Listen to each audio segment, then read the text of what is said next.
السلام عليكم ورحمة الله وبركاته. إن الحمد لله نحمده ونستعينه ونستغفره ونعوذ بالله من شرور أنفسنا ومن سيئات أعمالنا. من يهده الله فلا مضل له ومن يضلله فلا هادي له. وأشهد أن لا إله إلا الله وحده لا شريك له وأشهد أن محمدا عبده ورسوله. يا أيها الذين آمنوا اتقوا الله حق تقاته ولا تموتن إلا وأنتم مسلمون. يا أيها الناس اتقوا ربكم الذي خلقكم من نفس واحدة وخلق منها زوجها وبث منهما رجالا كثيرا ونساء واتقوا الله الذي تساءلون به والأرحام إن الله كان عليكم رقيبا. يا أيها الذين آمنوا اتقوا الله وقولوا قولا سديدا يصلح لكم أعمالكم ويغفر لكم ذنوبكم ومن يطع الله ورسوله فقد فاز فوزا عظيما. أما بعد فإن خير الحديث كتاب الله وخير الهدي هدي محمد صلى الله عليه وسلم وشر الأمور محدثاتها وكل محدثة بدعة وكل بدعة ضلالة وكل ضلالة في النار. أعوذ بالله من الشيطان الرجيم. بسم الله الرحمن الرحيم. والذين هم على صلواتهم يحافظون أولئك هم الوارثون الذين يرثون الفردوس هم فيها خالدون. মহান আল্লাহর সমস্ত প্রশংসা যে আল্লাহ পাক রব্বুল আলামিন আমাদের উপর 5 ওয়াক্ত সালাত ফরজ করেছেন। এই 5 ওয়াক্ত ফরজ নামাজ সম্পর্কে আল্লাহ পাক কাল কিয়ামতে বিচার দিবসে মুসলিমদের প্রথম হিসাব নেবেন। এর জন্য আমাদের প্রত্যেককে প্রস্তুত থাকতে হবে। আল্লাহ পাক রব্বুল আলামিন যেমন নামাজ কায়েম করার আদায় করার হিসাব নেবেন এই ফরজ নামাজ, তেমনি কেমন করে আপনি আদায় করেছেন, সেই নামাজ শুদ্ধ হয়েছে কিনা, কার আদর্শ মোতাবেক সেই নামাজ আদায় করেছেন তারও হিসাব আমাদেরকে দিতে হবে। গত সপ্তাহের আগের সপ্তাহে নামাজের সংক্ষিপ্ত পদ্ধতি, নবী করিম সাল্লাল্লাহু আলাইহি সাল্লামের সালাত নামাজ কেমন ছিল এই সম্পর্কে উল্লেখ করা হয়েছিল এবং তার সাথে ওয়াদা করেছিলাম যে মাসাইলগুলির দলিল প্রমাণ ইনশাআল্লাহ তাআলা আগামী আলোচনায় পেশ করব। তা আজকে আপনাদের সামনে কাছাকাছি 12টি মাসলা মাসাইল, 12টি বিষয় নামাজ সংক্রান্ত, নামাজের শুরু থেকে শেষ পর্যন্ত এই 12টি মাসলা মাসাইলের দলিল সহিহ হাদিস থেকে নিয়ে এসেছি, যা আপনাদেরকে শোনাবো, যাতে করে নবী করিম সাল্লাল্লাহু আলাইহি সাল্লামের হাদিসের আলোকে, সুন্নতের আলোকে আমাদের নামাজ সহি শুদ্ধ হয়। কারণ নামাজ যদি ভুল থাকে, নবী করিম সাল্লাল্লাহু আলাইহি সাল্লামের তরিকায় না হয়, তাহলে কবুল হবে না। যেমন অন্য অন্য ইবাদতও যদি নবী করিম সাল্লাল্লাহু আলাইহি সাল্লামের তরিকা ছাড়া অন্য কোনো তরিকায় হয় বা খেয়াল খুশি হয়, যেমন পারলাম করলাম, তাহলে কবুল হবে না। প্রসিদ্ধ হাদিস শুনিয়েছিলাম, মা আয়েশা রাদিয়াল্লাহু তাআলা আনহা বর্ণনা করেছেন, সহিহ মুসলিমে রয়েছে, মান আমিলা আমালান লাইসা আলাইহি আমরুনা, যে ব্যক্তি কোনো আমল করলো, নামাজ পড়লো, রোজা রাখলো, যাকাত দিল, হজ করলো, উমরা করলো, লাইসা আলাইহি আমরুনা, কিন্তু আমার আদর্শ মোতাবেক না, আমার তরিকা অনুযায়ী নয়। কে বলছেন? রাসূলুল্লাহ সাল্লাল্লাহু আলাইহি সাল্লাম, নবী সাল্লাল্লাহু আলাইহি সাল্লামের তরিকা অনুযায়ী নয়, ফাহুয়ারাদ্দুন, তাহলে তা প্রত্যাখ্যাত হবে, মারদুদ হয়ে যাবে, কবুল হবে না। নামাজ যতগুলি ইবাদত বন্দেগী রয়েছে, সমস্ত ইবাদত বন্দেগীর মধ্যে সবচাইতে গুরুত্বপূর্ণ ইবাদত হচ্ছে নামাজ, যাতে রয়েছে অন্তরের ইবাদত, বিনয়ী হয়ে খুশু খুজুর সাথে আল্লাহর সামনে দাঁড়াচ্ছেন, অন্তরের ইবাদত রয়েছে, যাতে রয়েছে বাচনিক ইবাদত, জবানের ইবাদত রয়েছে, কথার ইবাদত, তাকবীরে তাহরিমা দিয়ে শুরু করেছেন, আল্লাহু আকবার, ইবাদত, আল্লাহ সবচেয়ে বড়। সানা, সূরা, ফাতিহা সবগুলি হচ্ছে বাচনিক ইবাদত, রুকু, সাজদার, তাসবিহ, দোয়া, আত্তাহিয়াত সবগুলি হচ্ছে বাচনিক কথার ইবাদত। নামাজে রয়েছে অঙ্গ প্রত্যঙ্গের ইবাদত, গোটা শরীরের বিভিন্ন অঙ্গ প্রত্যঙ্গ ঝুঁকছে, সেজদা করছে, দাঁড়াচ্ছে, তাহলে নামাজ এমন একটি ইবাদত যাতে রয়েছে সমস্ত রকমের ইবাদত। ইবাদতে কলবি, অন্তর ইবাদত রয়েছে, ইবাদতে লিসানি, জবানের ইবাদত রয়েছে, বচনের ইবাদত রয়েছে, ইবাদতে উতুল জওয়ারিহ বা অঙ্গ প্রত্যঙ্গের ইবাদত রয়েছে। সমস্ত ইবাদত শামিল আছে, এত ব্যাপক ইবাদত। এই আয়াত পাঠ করেছিলাম আগের অনুষ্ঠানে যে নামাজে আল্লাহ পাক হেফাজত করতে বলেছেন। কয়েকটি আয়াতে আল্লাহ পাক হেফাজতের কথা উল্লেখ করেছেন, কাছাকাছি 4টি আয়াতে নামাজ সংক্রান্ত হেফাজতের কথা বলা হয়েছে। হাফেজু আলাস সালাওয়াত, আল্লাহ পাক নামাজের হেফাজতের কথা বলেছেন। ওয়াল্লাযীনা আলা সালাওয়াতিহিম ইউহাফিজুন, যেমন এই আয়াতটি সূরা মুমিনুন আয়াত নম্বর 9 আল্লাহ পাক ইরশাদ করেছেন মুমিন তো তারাই, এবং সেই মুমিনরাই সফল কাম, কাদ আফলাহাল মুমিনুন দিয়ে আল্লাহ পাক শুরু করেছেন। ওই মুমিনরাই ফালাহ পাবে, রেহাই পাবে, মুক্তি পাবে, সার্বিক কল্যাণ হাসিল করবে। ফালাহর অর্থই হচ্ছে যাবতীয় কল্যাণ হাসিল করা, ইহকাল পরকালের সমস্ত রকমের কল্যাণ হাসিল করা, মঙ্গল হাসিল করার নাম হচ্ছে ফালাহ। যে ফালাহর দিকে ডাক দেওয়া হয় নামাজের জন্য আজানে, একামতে। আজানেও বলা হয় আলাল ফালাহ, আর একামতেও বলা হয় হাইয়া আলাল ফালাহ। ফালাহর জন্য এসো, সার্বিক মঙ্গলের জন্য এসো। নামাজেই রয়েছে সার্বিক মঙ্গল। আল্লাহ পাক ওখানে আফলাহ দিয়ে শুরু করেছেন, যে ফালাহ পাবে, সার্বিক কল্যাণ হাসিল করবে কারা? ওই মুমিনরা যাদের আল্লাহ পাক রব্বুল কয়েকটি গুণ উল্লেখ করেছেন। প্রথম গুণই নামাজ বলে আল্লাযীনা ফি সালাতিহিম খাশিউন, তারপরে আবার শেষখানে আর অন্যান্য গুণ বর্ণনা করার পরে বলছেন ওয়াল্লাযীনা হুম আলা সালাওয়াতিহিম ইউহাফিজুন। মুমিন সফলকাম তো তারাই যারা নিজ নিজ নামাজগুলির হেফাজত করে। আলা সালাওয়াতিহিম, নামাজগুলির, যতগুলি নামাজ আল্লাহ পাক ফরজ করেছেন নামাজের হেফাজত করে। নামাজের হেফাজতের একটি গুরুত্বপূর্ণ দিক হচ্ছে যে নামাজ পড়তে হবে নবী করিম সাল্লাল্লাহু আলাইহি ওয়াসাল্লামের তরিকা মোতাবেক। কারণ আল্লাহ পাক কেমন নামাজ চান আপনার কাছ থেকে, আমার কাছ থেকে, এটা আমার আপনার জানার কোনো রাস্তা নেই, একমাত্র রাসূলুল্লাহ সাল্লাল্লাহু আলাইহি ওয়াসাল্লামের উপর ওহীর রাস্তা ছাড়া। তার উপর ওহী হয়েছে, জানিয়ে দেওয়া হয়েছে যে এইরকম নামাজ পড়ো। এই মর্মে হয়তো শুনেছেন যে যখন নামাজ মেরাজে ফরজ হলো, তারপরের দিন জিবরাইল আলাইহিস সালাম মক্কায় তশরিফ নিয়ে আসলেন নবী করিম সাল্লাল্লাহু আলাইহি ওয়াসাল্লামের কাছে। এসে 2 দিন ছিলেন নবী সাল্লাল্লাহু আলাইহি ওয়াসাল্লামের সাথে। 2 দিন মক্কাতুল মুকাররমায় জিবরাইল আলাইহিস সালাম ছিলেন রাসূলুল্লাহ সাল্লাল্লাহু আলাইহি ওয়াসাল্লামের সাথে। মুওয়াত্তা মালিকের হাদিস হয়েছে, আম্মানি জিবরিল ইনদাল বাইত, বাইতুল্লাহর কাছে জিবরিল এসে 2 দিন আমার ইমামত করেছেন। মুক্তাদিকে রাসূলুল্লাহ সাল্লাল্লাহু আলাইহি ওয়াসাল্লাম, ইমামকে জিবরাইল আলাইহিস সালাম। একদিন প্রথম ওয়াক্তে, একদিন শেষ ওয়াক্তে। কেমন করে নামাজ পড়তে হবে তাও দেখানো হয়েছে, এবং ওয়াক্ত সময়ও দেখিয়ে দেওয়া হয়েছে, এই সময় নামাজ পড়তে হবে। আর বলে দেওয়া হয়েছে যে এই নামাজের ওয়াক্ত হচ্ছে এই যে 2 ওয়াক্তে পড়লাম, একদিন প্রথম ওয়াক্তে, একদিন শেষ ওয়াক্তে, এর মধ্যে নামাজ পড়তে হবে। সূর্য ওঠার পরে ফজর নামাজ পড়লে আল্লাহ কবুল করবেন না, কারণ এই নামাজ জিবরাইল আলাইহিস সালাম পড়ে দেখাননি। যেইভাবে নবী করিম সাল্লাল্লাহু আলাইহি ওয়াসাল্লামকে নামাজ পড়িয়ে দেখেছেন জিবরাইল আলাইহিস সালাম, সেইভাবে নবী করিম সাল্লাল্লাহু আলাইহি ওয়াসাল্লাম সারা জীবন নামাজ পড়েছেন। সেই নামাজ হচ্ছে আদর্শ, উসওয়া, নমুনা নারী পুরুষ উভয়ের জন্য। সুতরাং প্রত্যেককে নামাজ পড়তে হবে কার মতো? রাসূলুল্লাহ সাল্লাল্লাহু আলাইহি ওয়াসাল্লামের নামাজের মতো নামাজ পড়তে হবে। অনেক মাসলা মাসাইলে এই মযহাবধারী ভাইয়েরা, বিশেষ করে হানাফি মযহাবের নামাজে বহু মাসলা মাসাইলে দুর্বলতা আছে শুরু থেকে শেষ পর্যন্ত। একটু খুলে নাম ধরে এই জন্যই বলতে হলো যে অনেকেই যদি নাম না ধরি তো বুঝতে পারবেন না। অন্যান্য মাযহাবেও বেশ কিছু মাসলা মাসাইলে ত্রুটি রয়েছে, দুর্বলতা রয়েছে, কিন্তু হানাফি মযহাবের নামাজে সবচাইতে বেশি ত্রুটি রয়েছে, দুর্বলতা রয়েছে শুরু থেকে শেষ পর্যন্ত।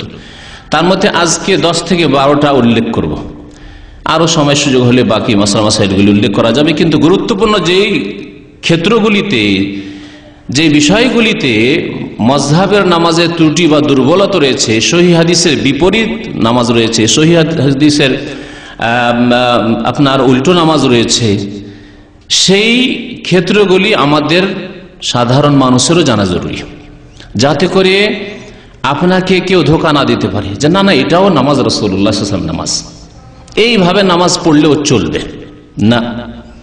ওইভাবেই পড়তে হবে যেভাবে রাসূলুল্লাহ সাল্লাল্লাহু আলাইহি ওয়াসাল্লাম নামাজ পড়েছেন, নামাজ আদায় করেছেন। তো আল্লাহ পাক নামাজের হেফাজতের কথা বলেছেন, ওয়াল্লাযীনা হুম আলা সালাওয়াতিহিম ইউহাফিজুন উলাইকা হুমুল ওয়ারিসুন।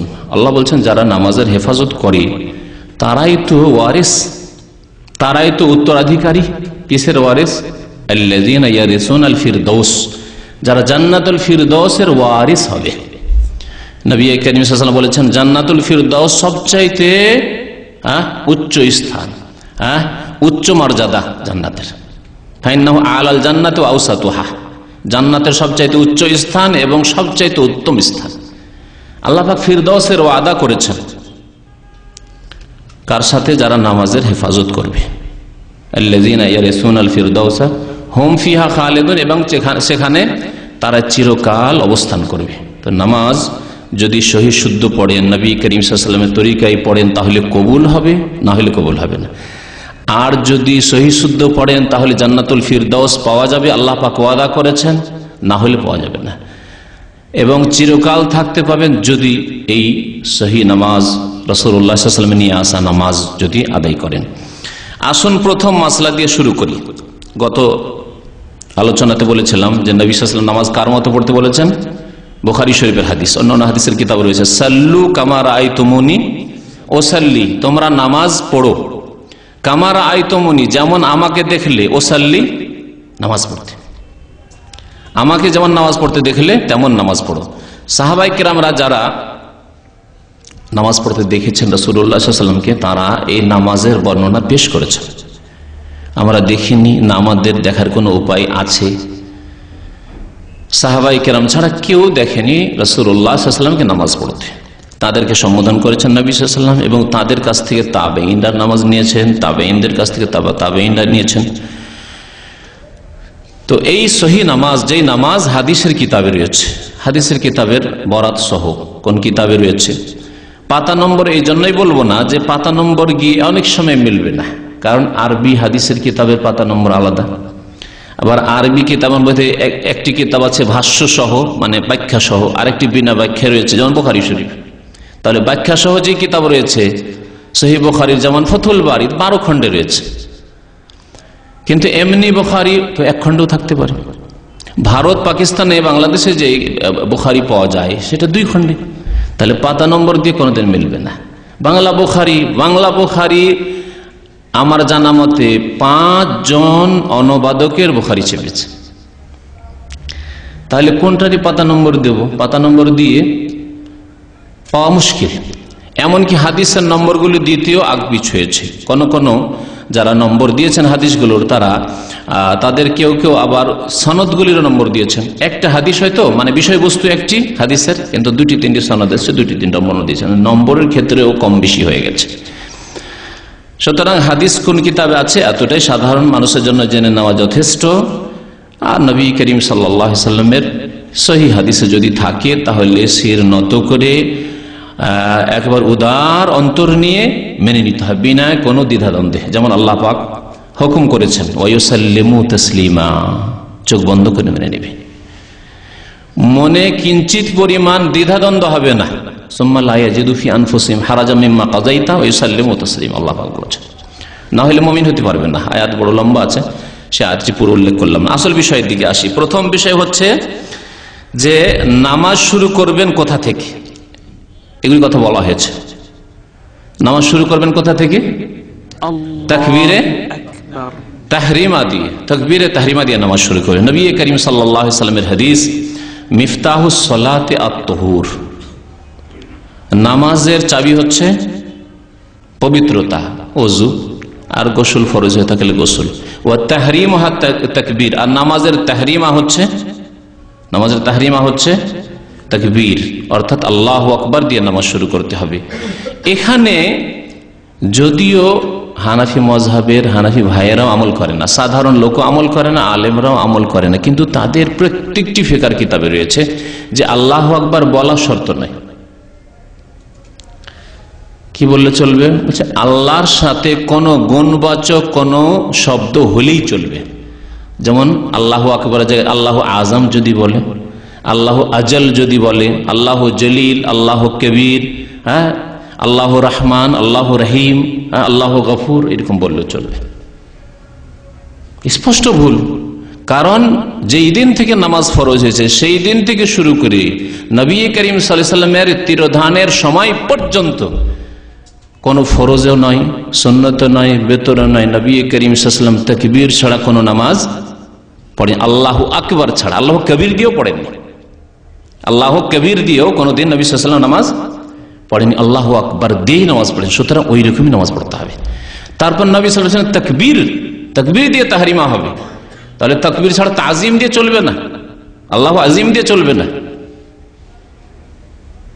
আল্লাহ জলিল দিয়ে চলবে না। তাকবীর বলা হয় আল্লাহু আকবারকে, আল্লাহু আকবার দিয়েই নামাজ শুরু করতে হবে। শেষ হবে গিয়ে সালামে, যেমন বলছেন নবী সাল্লাল্লাহু আলাইহি ওয়াসাল্লাম ওই হাদিসে, ওয়া তাহলিলুহা আত-তাসলিম, আর নামাজের তাহলিল মানে নামাজ থেকে আপনি বেরিয়ে পড়ছেন, দুনিয়ার কাজ কর্ম কথা হালাল হয়ে যাবে সালাম ফিরলে। এই হাদিস রয়েছে আবু দাউদে এবং তিরমিজিতে।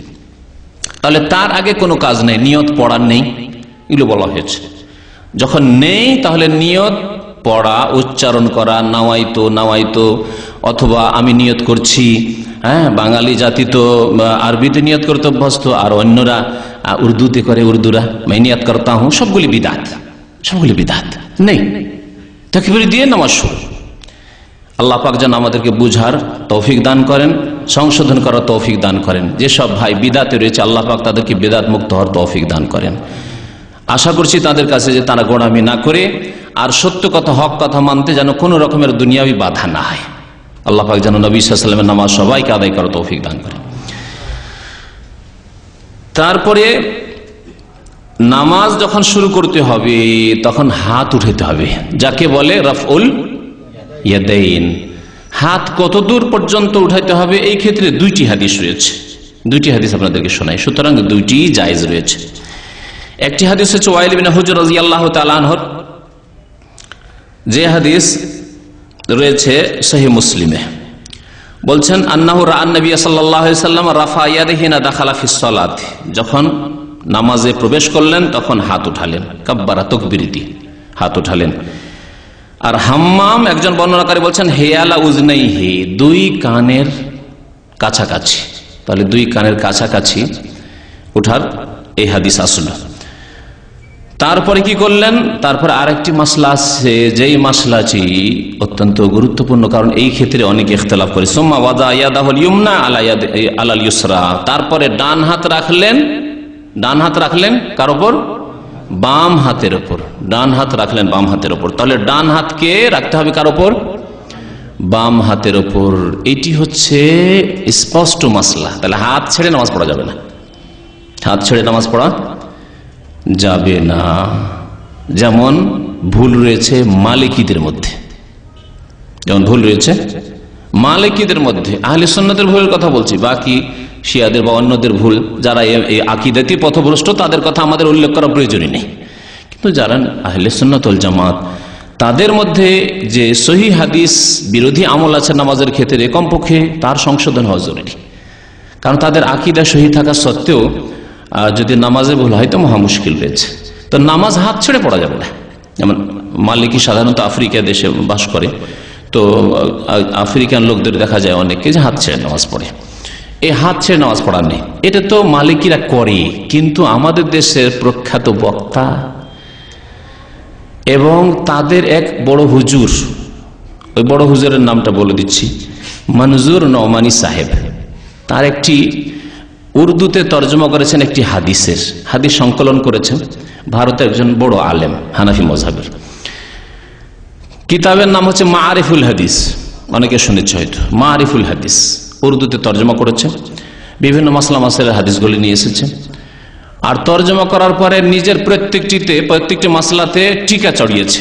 আর টিকা চড়িয়ে যতগুলি মাসলায় ইখতিলাফ রয়েছে, মানে মতানৈক্য রয়েছে ওলামা কিরামদের, ফুকাহা কিরামের, তিনি করেছেন কি, যেহেতু তিনি একটু জামাত ইসলামী ঘেঁষা ছিলেন, আর জামাত ইসলামীদের কাজ হচ্ছে সব ঠিক, এটাও ঠিক ওইটাও ঠিক, অসুবিধা নেই, হ্যাঁ, তাদের তরিকা এটা। মানে অন্য মুখাল্লিদরা যে একেবারে গোড়া না এটাই করব, যেমন অন্যান্য মুখাল্লিদরা রয়েছে, তারা এটাই করব ধরে আছে শক্ত, তার চেয়ে একটু হালকা হয়েছে, কিন্তু সহিহ হাদিসের আমল করতে দেয়নি। এই কথা চিহ্নিত করেনি না সহিহ হাদিসে এটা, সুতরাং এইরকম করে নামাজ পড়তে হবে না, ওটা শিখাইনি। আবার গর্ত থেকে গর্তের এক কিনারে রেখে দিচ্ছে, এই উদাহরণ ঠিক ফিট হবে এই মারিফুল হাদিসের উপর। এটাও ঠিক ওইটাও ঠিক, অর্থাৎ আপনি যদি বুকে হাত বাঁধেন তবুও ঠিক, নাভির নিচে হাত বাঁধেন তবুও ঠিক, হাত ছেড়ে নামাজ পড়ে তবুও ঠিক। একেবারে এইভাবে আজকে থেকে 10 বছর আগে আমাদের ইসলামিক সেন্টারে মারিফুল হাদিস বিক্রি হইত। আমরা প্রথম যখন আসলাম তো আমাদের উর্দু যে দায়ী ভাই আছে উনি হয়তো খেয়াল করেনি, আমি দেখলাম যে মুশকিল ব্যাপার, প্রত্যেকটা মশলা এটাও ঠিক ওইটাও ঠিক। তো এইটি আমরা তো এর প্রচার করতে আসিনি, আমরা তো সঠিকটার প্রচার করব। তখন আমি রিপোর্ট দিয়ে বন্ধ করালাম যে এই কিতাব দিয়ে লাভ হবে না, কারণ সহি যেটা সেটা পাবে না মানুষ, দুর্বলটাও ঠিক আর সবলটাও ঠিক, এইরকম শিক্ষা দিয়েছে। ওই কিতাবই পড়ে হয়তো ওই বড় বক্তা সাহেব, আশা করি বুঝতে পারছেন, তিনি এক বক্তব্য উত্তর দিচ্ছেন যে অসুবিধা নাই, নামাজে সবটাই চলবে, বুকে হাত বাঁধাও চলবে, নাভির নিচেও চলবে, হাত ছেড়ে নামাজ পড়া চলবে। তারপর আবার মিথ্যা রচনা করছে যে নবী সাল্লাল্লাহু আলাইহি ওয়াসাল্লাম নাকি হাত ছেড়ে নামাজ পড়েছেন। একেবারে ডাহা মিথ্যা কথা। একটিও হাদিস দিতে পারবেন না যে নবী সাল্লাল্লাহু আলাইহি ওয়াসাল্লাম জীবনে হাত ছেড়ে নামাজ পড়েছেন। হাত নাভির নিচে পড়েছেন এর জয়ীফ দুর্বল হাদিস রয়েছে, কিন্তু হাত ছেড়ে নামাজ পড়েছেন এর কোনো প্রমাণ নেই।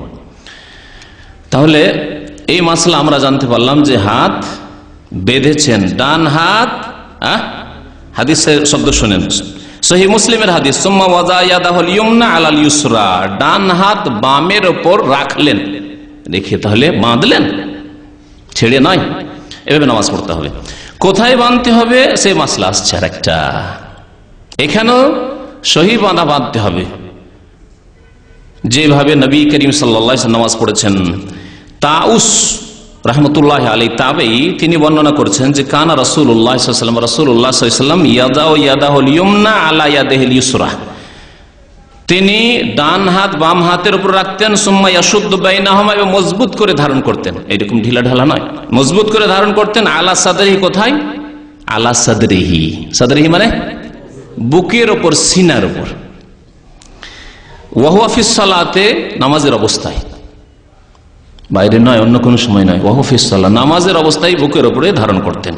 সুনানে আবু দাউদ, হাদিসটি আবু দাউদে রয়েছে।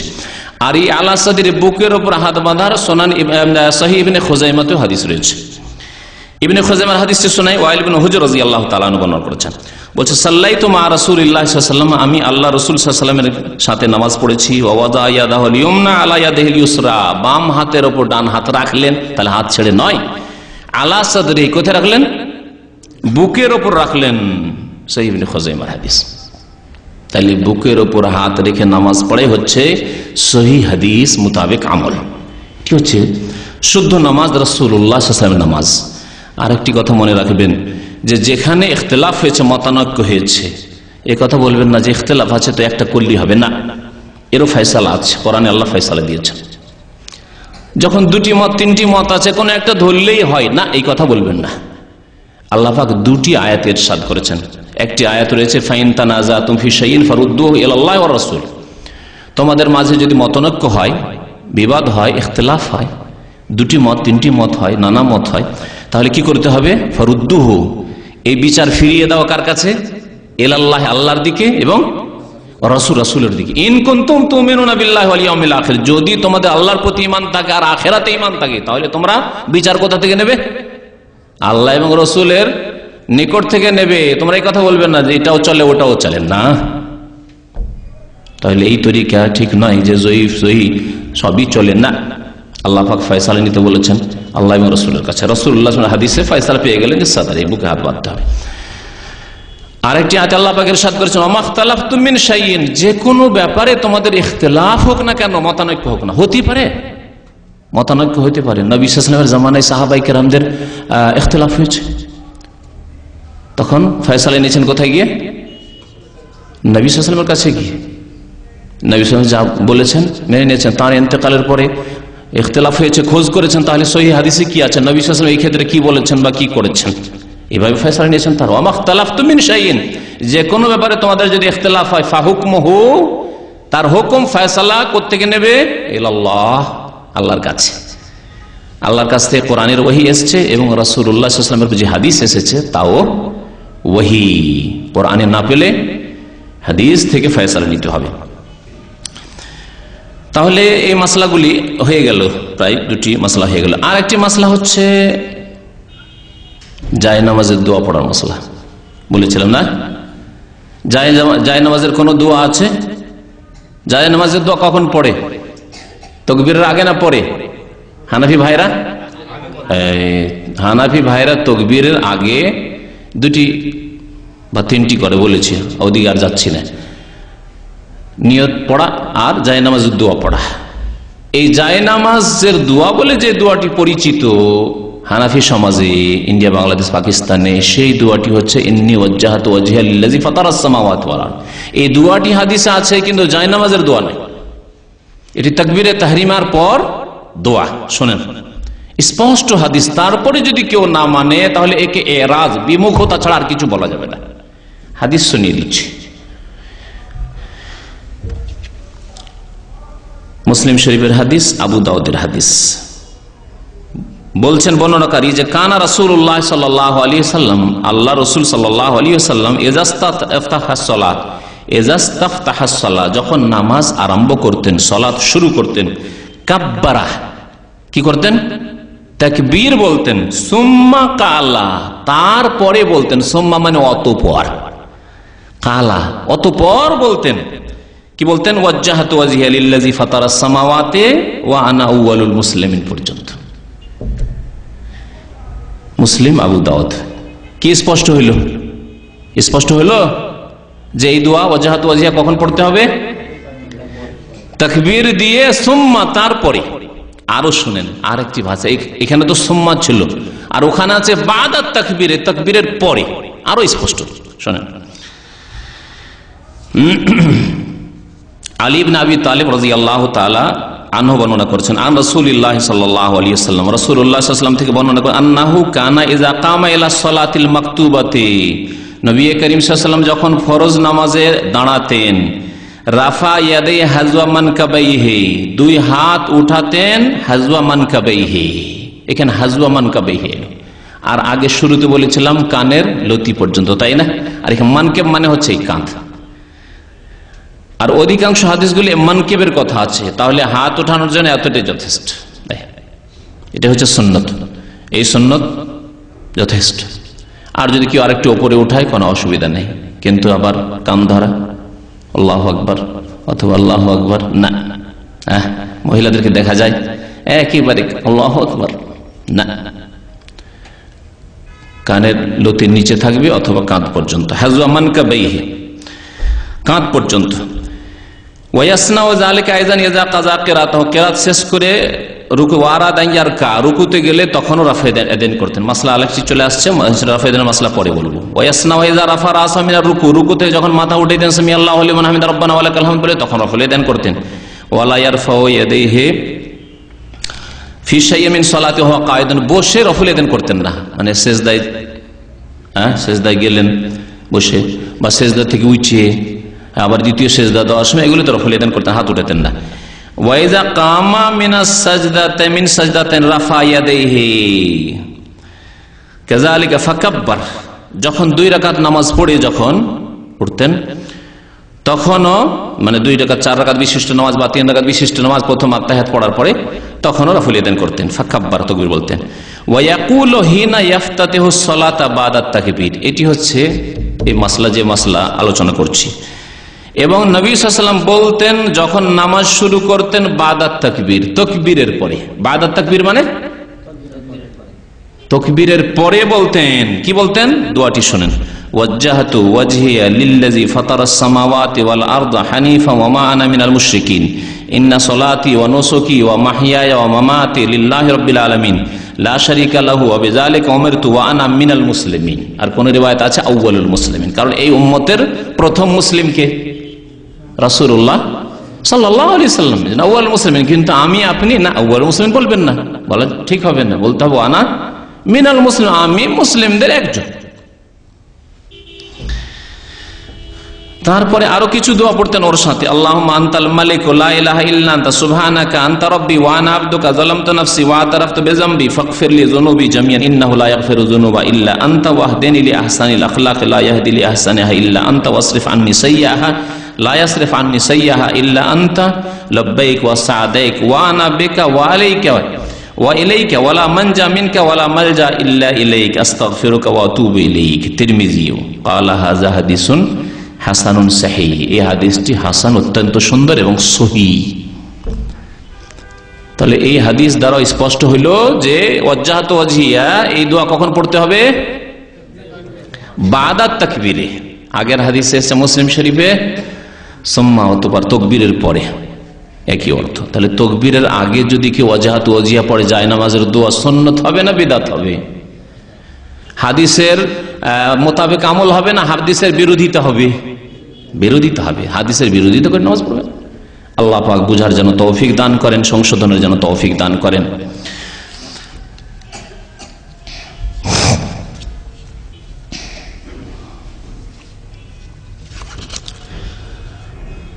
পাঁচ নম্বর মাসলা তা হচ্ছে যে আমাদের দেশের মানুষরা সানাতে একটি মাত্র দোয়া মুখস্থ রাখে, ওইটি পড়ে, ব্যাস।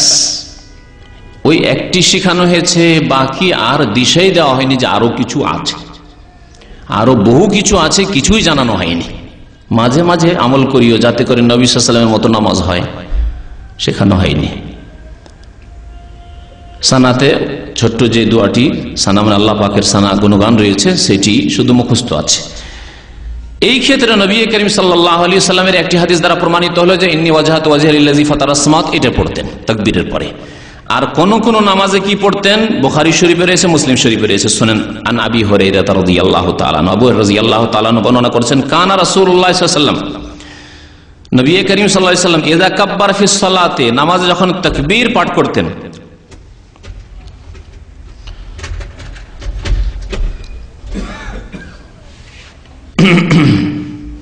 নবী সাল্লাল্লাহু আলাইহি ওয়াসাল্লাম যখন নামাজে তাকবীর পাঠ করতেন, সাকাতা হুনাইহাতান, অল্প কিছুক্ষণ নীরব থাকতেন।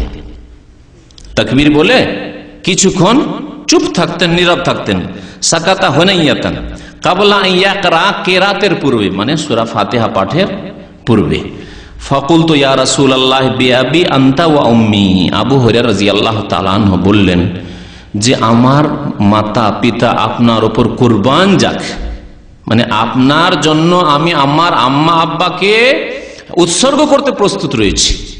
এটি আরবদের সুন্দর ভাষা ছিল, শ্রদ্ধেয় ব্যক্তির জন্য, সম্মানিত ব্যক্তির জন্য, বিশেষ করে রাসূলুল্লাহ সাল্লাল্লাহু আলাইহি ওয়াসাল্লামের জন্য। মুমিন মুমিনাতরা যখন কথা বলতেন, ফিদাকা আবি উম্মি ইয়া রাসূলুল্লাহ, আমার মাতা পিতা আপনার জন্য উৎসর্গ হোক, ফিদাকা আবি ওয়া উম্মি বলতেন।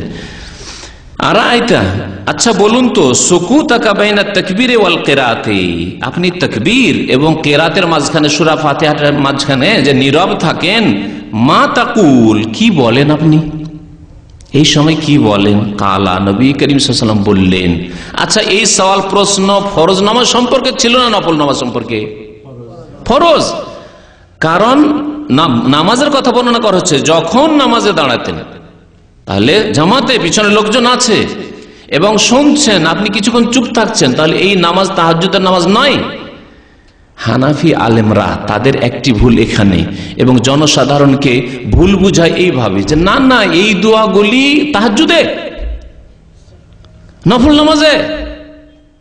অথচ স্পষ্ট হাদিস যে ফরজ নামাজে। আবু হুরায়রা জিজ্ঞাসা করছেন যে আপনি এই যখন চুপ থাকেন তখন কি বলেন তাকবীর এবং কিরাতের মাঝখানে? শোনেন কি দোয়া। আর এই দোয়া আমি সবচেয়ে বেশি পড়ি, কারণ এই দোয়া প্রথম কথা সহিহ বুখারীতে রয়েছে, মুসলিমের সবচেয়ে সহিহ কিতাবে কোরআনে কারীমের পরে রয়েছে। তারপরে এই দোয়ার অর্থ অত্যন্ত সুন্দর, আল্লাহ পাকের গুণগানও রয়েছে, আর আল্লাহ পাকের কাছে গুনাহ কাথার মার্জনা কামনাও রয়েছে। কিন্তু অনেক সময় দেখি ইমামের পিছনে, এখানকার ইমামরা অনেকে তাড়াতাড়ি করে, কারণ এরাও সুবহানাকেই পড়ে, ছোটটাই পড়ে, যার ফলে খুব তাড়াতাড়ি করে। তো হয়তো সম্ভব না হলে তখন ওটাও পড়ি, কারণ ওটাও হাদিসে রয়েছে। সবগুলির উপরে যাতে করে আমল হয়ে যায়। আমার নিজের নামাজ হলে সুন্নত নামাজ, অন্যান্য নামাজ রয়েছে, নফল নামাজ, বেতর নামাজ, আমি বড়গুলি পড়ি যাতে করে নবী সাল্লাল্লাহু আলাইহি ওয়াসাল্লামের সুন্নতগুলির উপর আমল হয়ে যায়। আমার একাকী নামাজ অথবা আমি নিজে ইমামতি করছি, তখন আল্লাহ বাইদ বাই নিজে দোয়াটি এখানে সামনে আছে। আকুল, ও নবী সাল্লাল্লাহু আলাইহি ওয়াসাল্লাম বলছেন আমি বলি তাকবীর এবং কেরাতের মাঝখানে যে চুপ থাকি তাতে বলি আল্লাহুম্মা বাঈদ বাইনি ওয়া বাইনা খাতায়া, আল্লাহ আমার মাঝে এবং আমার গুনাহ খাতার মাঝে দূরত্ব তৈরি করে দাও। কামা বা'আদতা বাইনাল মাশরিকি ওয়াল মাগরিবি, যেমন তুমি দূরত্ব সৃষ্টি করেছো পূর্ব পশ্চিমের মাঝে। অর্থাৎ আমার থেকে গুনাহকে কত দূরে রাখো? যত দূরত্ব হচ্ছে পূর্ব পশ্চিমের, মানে গুনাহ যেন আমাকে না পাই কোনোদিন, আমার দ্বারা যেন কোনো গুনাহ না হয়, এত দূরে রাখো গুনাহকে, এবং আমাকে গুনাহ থেকে এত দূরে রাখো, গুনার কাছে যেন না যাই আমি। তারপরে শুনে আল্লাহুম্মা নাক্কিনি মিন খাতায়া, আল্লাহ আমাকে গুনাহ খাতা থেকে পরিষ্কার পরিচ্ছন্ন করে দাও। কামা ইউনাক্কাস সাওবুল আবিয়াযু মিনাদ দানাস, যেমন সাদা কাপড়কে ময়লা থেকে পরিষ্কার পরিচ্ছন্ন করা হয়। আল্লাহুম্মা আগসিলনি মিন খাতায়া, আল্লাহ আমার গুনাহ থেকে আমাকে ধুইয়ে দাও। বিল মায়ে, পানির দ্বারা, ওয়াসালজে, বরফ দ্বারা, ওয়াল বারাদে, আর যে শিলা পাথর, যে বৃষ্টির সাথে শিলা বৃষ্টি হয়, ওই বরফ দ্বারা, ওই বরফের পাথর দ্বারা। একে বারাদ বলা হয় আরবি ভাষায়, বারদ নয় বারাদ।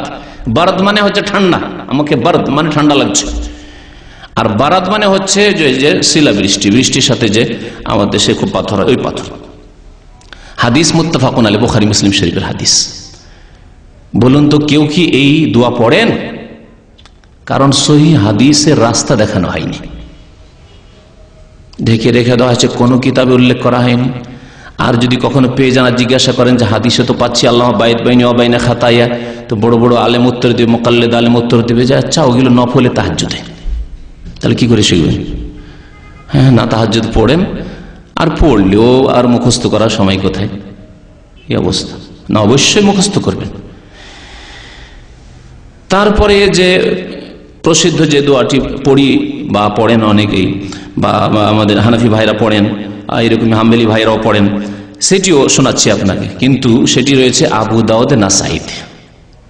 হাদিসের যে প্রসিদ্ধ কিতাব, যেগুলিকে আমাদের দেশের আলেম ওলামারা বলে সিহা সিত্তা, মানে 6টি হাদিসকে ওরা সিহা সিত্তা বলে, মানে সহিহ হাদিস, যদিও বুখারী মুসলিম ছাড়া বাকিগুলোতে জয়ীফ হাদিসও রয়েছে।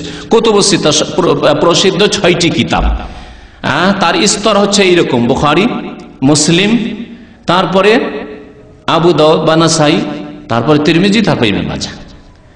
তাহলে এই হাদিস রয়েছে আবু দাউদ নাসাই, বুখারী মুসলিমের পরে যে আবু দাউদ নাসাইর স্থান, সেই দুই কিতাবে রয়েছে এই দোয়া। আন আবি সাঈদিন, আবু সাঈদ খুদরি রাদিয়াল্লাহু তাআলা আনহু বর্ণনা করছেন যে আন্নান নবী সাল্লাল্লাহু আলাইহি ওয়াসাল্লাম, নবী করিম সাল্লাল্লাহু আলাইহি ওয়াসাল্লাম, কানা ইযা ইফতাতাহা সালাতা, যখন নামাজ শুরু করতেন, কালা বলতেন।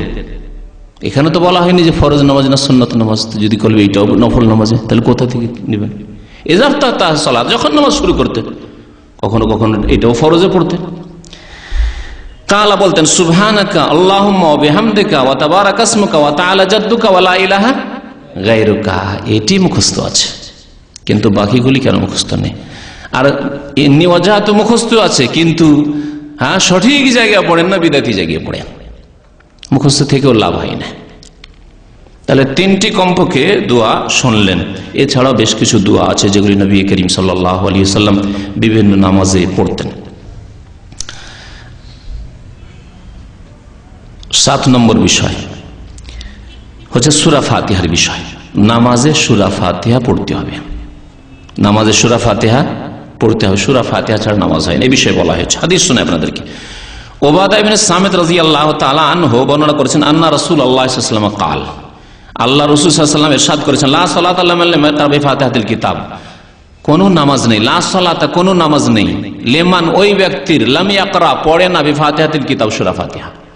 আলহামদুলিল্লাহি রাব্বিল আলামিন আর রহমানির রহিম মালিকি ইয়াউমিদ্দিন ইয়্যাকা না'বুদু ওয়া ইয়্যাকা নাস্তাঈন ইহদিনাস সিরাতাল মুস্তাকিম সিরাতাল লাযীনা আন'আমতা আলাইহিম غير المغضوب عليهم ولا الضالين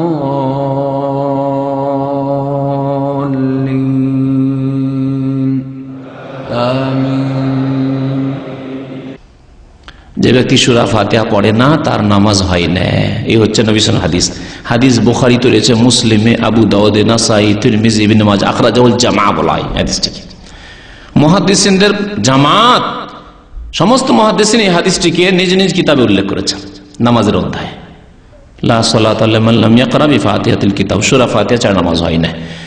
এই ক্ষেত্রে সবচেয়ে দুর্বল মত হচ্ছে যে কোন নামাজি সূরা ফাতিহা পড়বো না মুক্তাদি হইলে, হ্যাঁ, যেটি হচ্ছে হানাফি মাযহাবের ফতোয়া, যে কি হচ্ছে মুক্তাদি হইলে সূরা ফাতিহা পড়া জায়েজ নেই, পড়বেই না।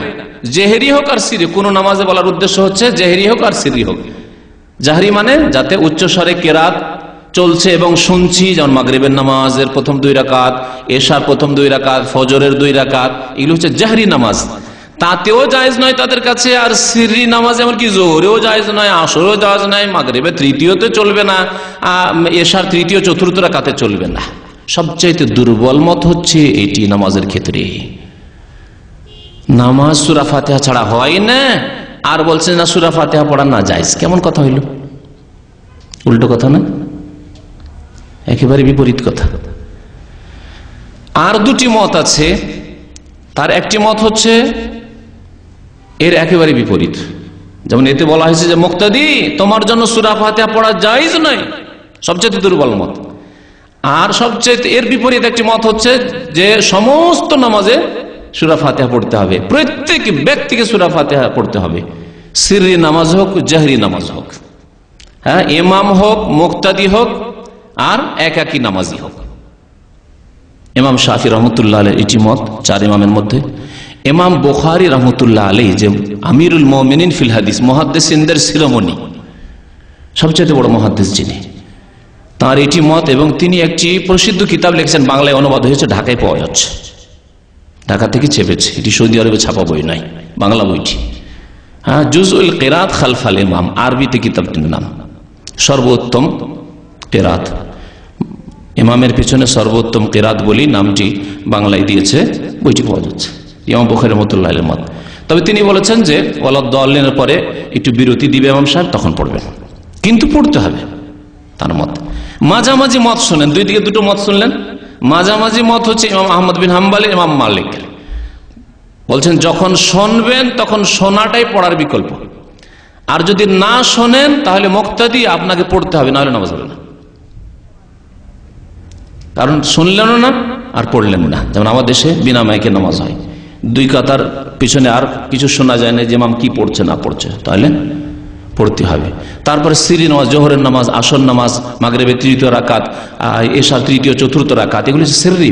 ইমাম মনে মনে পড়ছে, আপনি মনে মনে পড়ছেন, এতে কোন রকমের বিরোধ নেই, সুতরাং অবশ্যই পড়তে হবে। ইমাম ইবনে তাইমিয়া রাহমাতুল্লাহ আলাইহি এই মাসলাটিকে গ্রহণ করেছেন।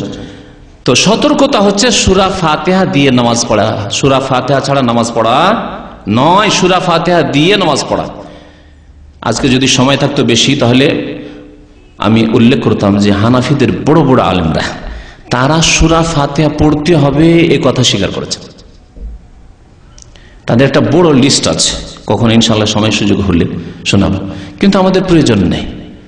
এতটাই যথেষ্ট যে রাসূলুল্লাহ সাল্লাল্লাহু আলাইহি ওয়াসাল্লাম বলেছেন সূরা ফাতিহা ছাড়া নামাজ হয় না। আপনার নামাজের হেফাজত করতে চান কি চান না? অবশ্যই চান। সুতরাং সতর্কতা এতেই আছে যে আপনি সূরা ফাতিহা পড়বেন, সূরা ফাতিহা ছাড়া নামাজ পড়বেন না। তারপরে গতানুগতিক নামাজ পড়তে অনেকে মাসলা শুনলেন, কিন্তু ওই যে ভুল অভ্যাস হয়ে আছে ওই অভ্যাসে থেকে যাচ্ছে না। বেশ কিছুদিন স্মরণ করে করে আপনাকে সূরা ফাতিহা পড়তে হবে, যাতে করে আপনার সংশোধন হয়ে যায়। তো হাদিস শোনাচ্ছিলাম, আরো হাদিস শোনেন, বহু হাদিস রয়েছে, একটি হাদিস নয়। আবু হুরায়রা রাদিয়াল্লাহু তাআলা আনহু হাদিস বয়ান করছেন, মান সাল্লা সালাতান, যে ব্যক্তি নামাজ পড়লো, কোন নামাজ, সালাতান নাকেরা, যে ব্যক্তি কোন নামাজ পড়লো, সিরি নামাজ হোক, জেহরি নামাজ হোক, মুক্তাদি হোক আর ইমাম হোক, লাম ইয়াকরা ফিহা বিউম্মুল কোরআন, যাতে সূরা ফাতিহা পড়লেন, উম্মুল কোরআন পড়লেন, ফাহিয়া খিদাজুন, তা অসম্পূর্ণ। খেদাজ আরবি ভাষায় বলা হয় এমন গরু উটের বাচ্চাকে যা সম্পূর্ণ হওয়ার আগে মায়ের পেট থেকে নষ্ট হয়ে যায়, নষ্ট হয়ে যায়। অসম্পূর্ণ বাচ্চা যে নষ্ট হয়ে পড়ে যায়, 2 মাস 3 মাস 4 মাসের বাচ্চা, তাকে বলা খেদাজ বলতো।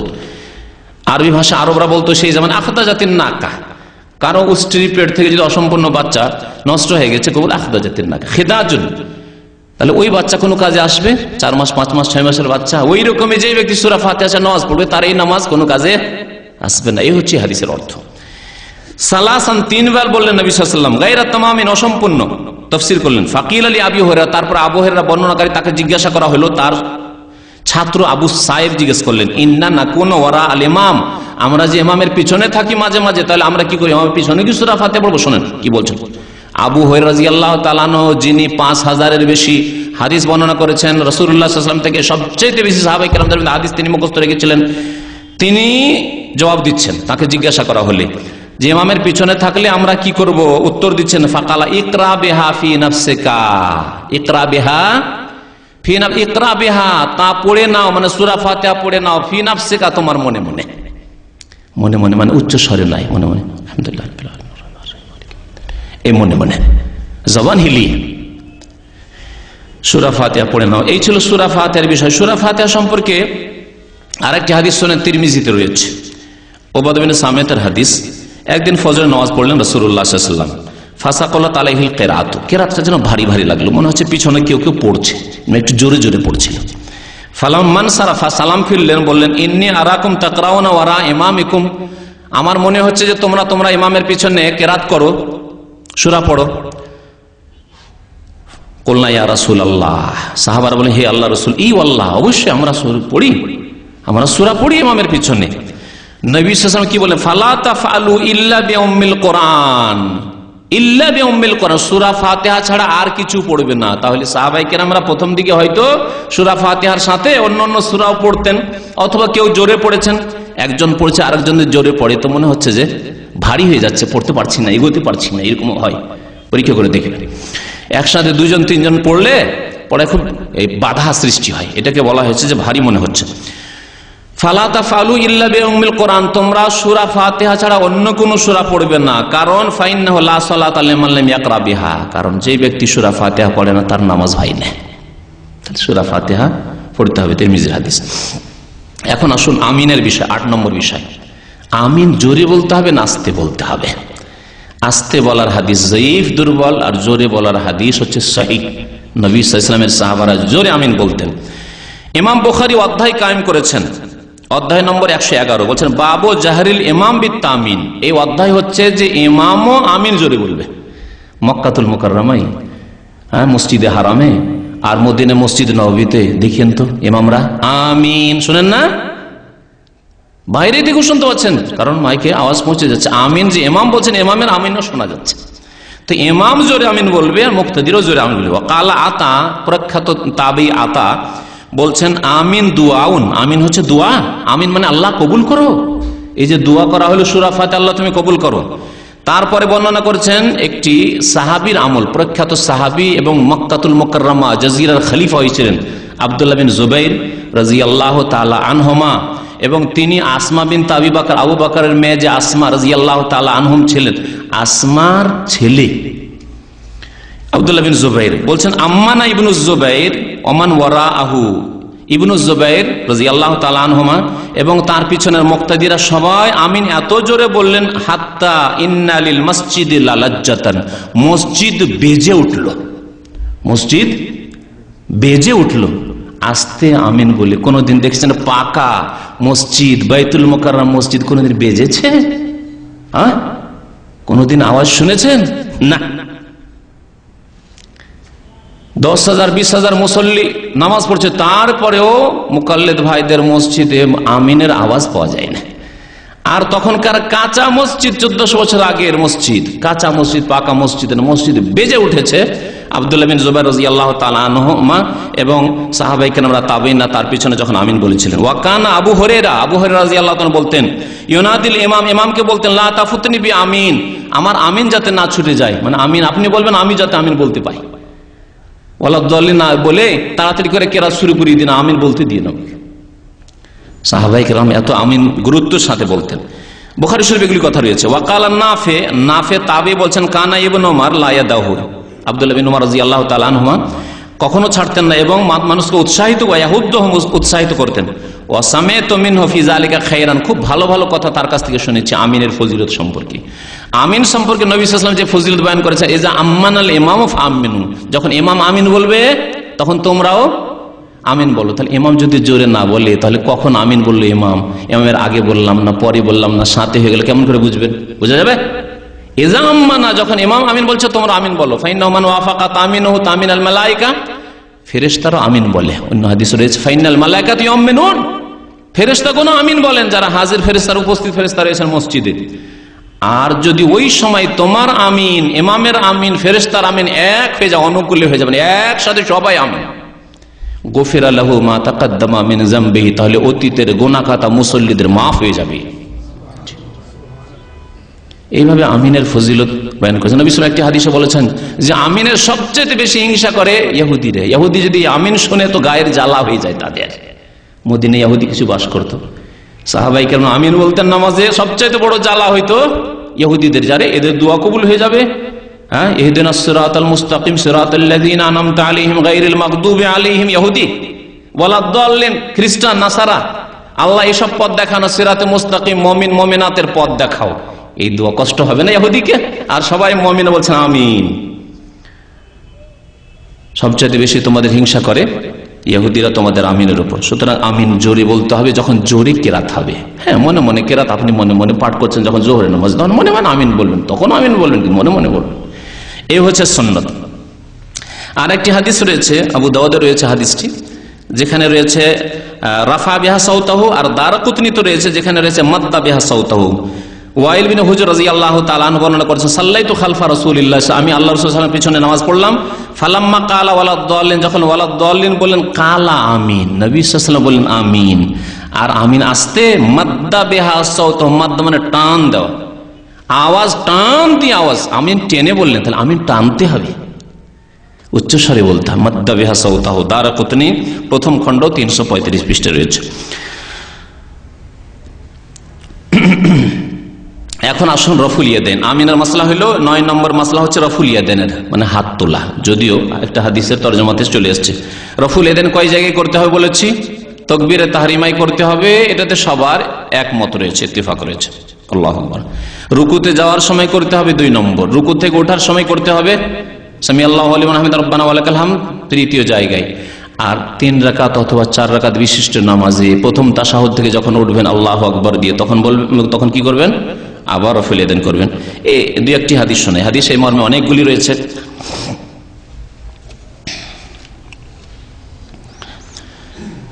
ইবনে উমর রাদিয়াল্লাহু তাআলা আনহুমা আর আমল বলছেন, কানা ইজা দাখালা ফিস সালাতে, যখন নামাজে প্রবেশ করতেন কাব্বারা, তাকবীর বলতেন, ওয়া রাফা ইয়াদাইহি, 2 হাত উঠাইতেন।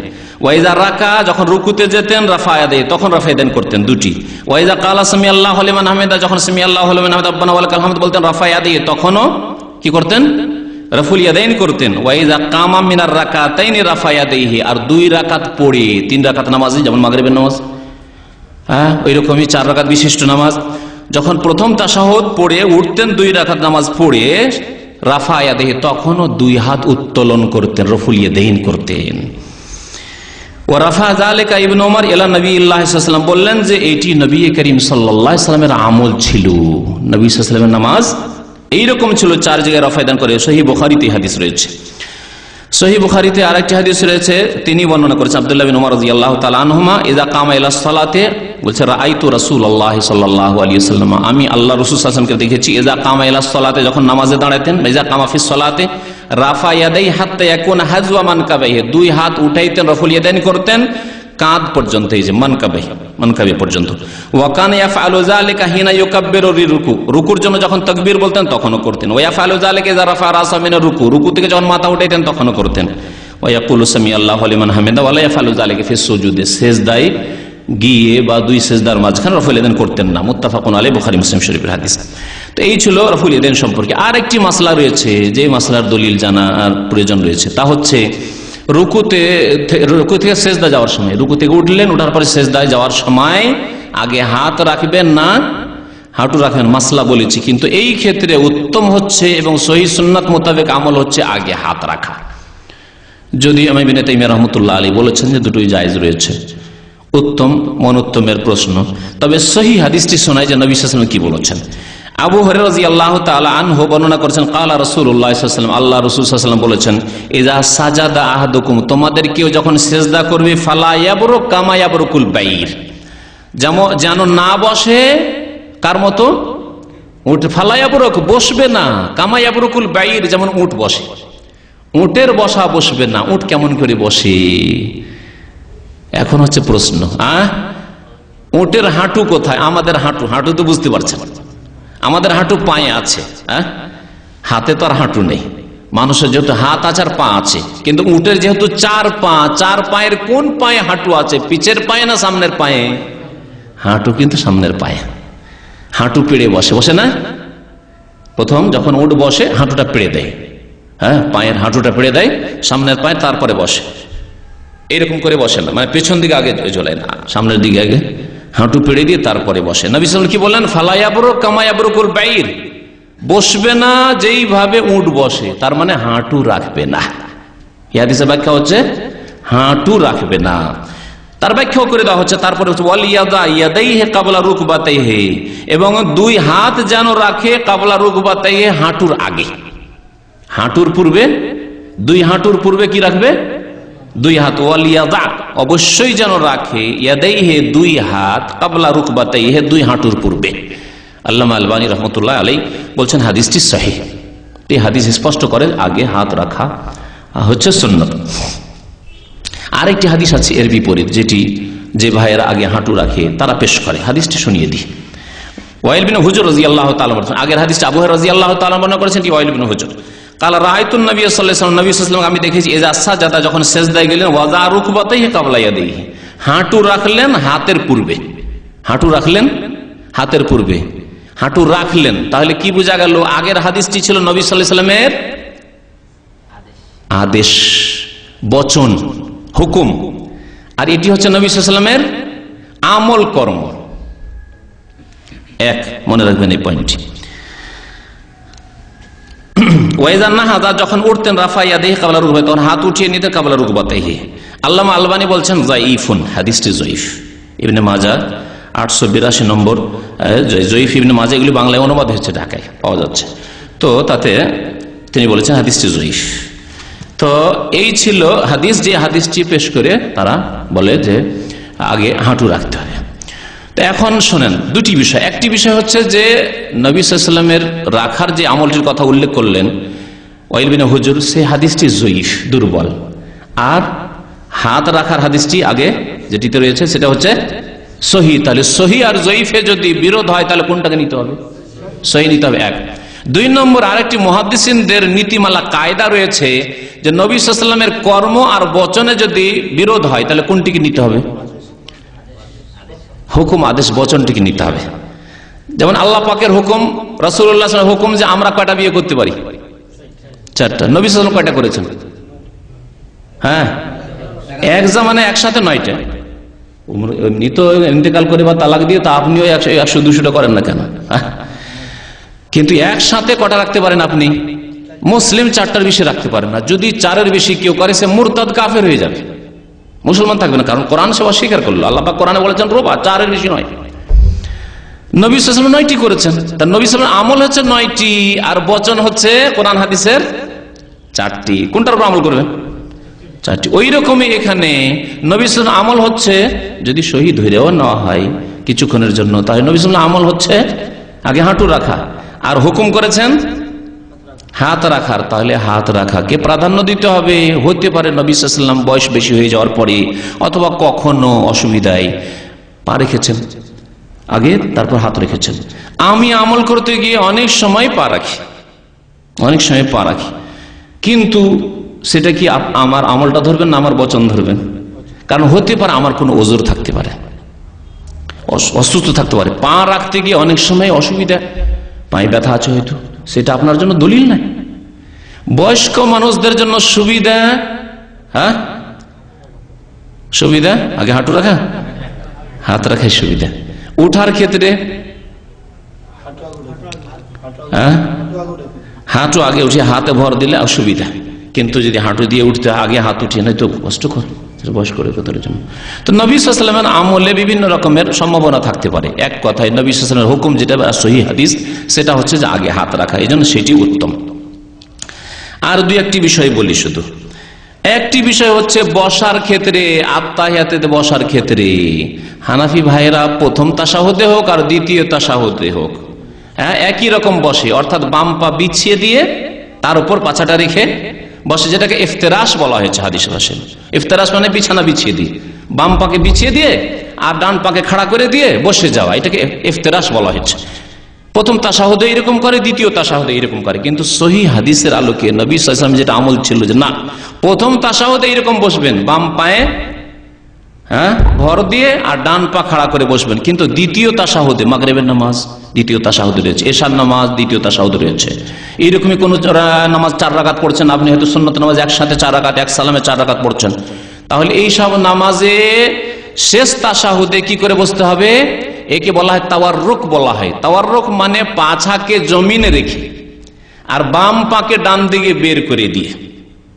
হাদিসটা শুনিয়ে দিয়ে তারপরে কোন এক ভাই বসে আপনাদেরকে দেখাবেন, কারণ এখানে চেয়ারে বসে তো আর ওটা দেখানো যাবে না। হ্যাঁ, আবু হুমায়দ সাঈদী রাদিয়াল্লাহু তাআলা আনহু, হাদিস বুখারীতে রয়েছে, তিনি 10 জন সাহাবায়ে কেরাম মিলে একটি হাদিস বর্ণনা করেছেন। 10 জন সাহাবায়ে কেরাম মত পোষণ করেছেন যে না ঠিক আছে, এটি হচ্ছে রাসূলুল্লাহ সাল্লাল্লাহু আলাইহি ওয়াসাল্লাম নামাজ। বর্ণনা করে আবু হুমায়দ সাঈদী, কিন্তু 10 জন সাহাবায়ে কেরাম সবাই একমত পোষণ করেছেন যে এইরকম নামাজ আমরাও পড়তে দেখেছি। ফি আশারাতিন মিন আসহাবিন নবী সাল্লাল্লাহু আলাইহি ওয়াসাল্লাম বলে হাদিসটি বর্ণনা করা হয়েছে। হাদিসটাতে শেষ অংশটুকু বড় হাদিস, যাতে এই বিষয়টি রয়েছে, ওয়াইজা জালাসা ফির রাকাতিল আখিরাতে, যখন প্রথম রাকাতে বসতেন তখনকার এরকম, ফাইজা সাজাদা ওয়া যায়াদি গায়র মুফতারিসিন ওয়াস্তাকবালা বিআতরাফি আসহাবি রিজলাইল কিবলা, ফাইজা জালাসা ফির রাকাতাইনে, প্রথম 2 রাকাত পড়ে যখন বসতেন, জালাসা আলা রিজলিহিল ইউসরা, বাম পায়ের উপর ভর দিয়ে বসতেন, হ্যাঁ, ওয়া নাসাবাল ইয়ুমনা, ডান পাকে খাড়া রাখতেন, বাম পায়ে ভর দিয়ে মানে বাম পা বিছিয়ে দিয়ে আর ডান পা খাড়া করে পাছাটা বাম পায়ের উপরে রেখে, এটা প্রথম তাশাহুদে। ওয়াইজা জালাসা ফির রাকাতিল আখিরাতে, শেষ রাকাতে যখন বসতেন, মাগরিবের তৃতীয় রাকাত পড়ে অথবা এশার 4র্থ রাকাত পড়ে শেষ তাশাহুদে, কাদ্দামা রিজলাহুল ইউসরা, বাম পাকে বাড়িয়ে দিতেন, বাম পাকে ডান দিকে বাড়িয়ে দিতেন, ওয়া নাসাবাল উখরা, আর ডানটাকে দাঁড় করে রাখতেন, ওয়া কাদা আলা মাকআদাতিহি, আর পাছাকে জমিনে রেখে বসতেন। একে বলা হয় তাওয়াররুক, কারণ ওয়ারিক বলা হয় পাছাকে, আর তাওয়াররুক মানে পাছাকে জমিনে রেখে বসা। এটি হচ্ছে দ্বিতীয় তাশাহুদে সুন্নত নবী করিম সাল্লাল্লাহু আলাইহি ওয়াসাল্লামের যেভাবে নামাজ পড়তেন, সহিহ বুখারী শরীফের হাদিস। আর একটি বিষয় 12 নম্বর বিষয়, যে বিষয়টির উপর আমল নেই হানাফি ভাইদের, সেটা আমল করার জন্য আপনাদেরকে বলছি, কারণ নবী সাল্লাল্লাহু আলাইহি ওয়াসাল্লাম হাদিসে রয়েছে।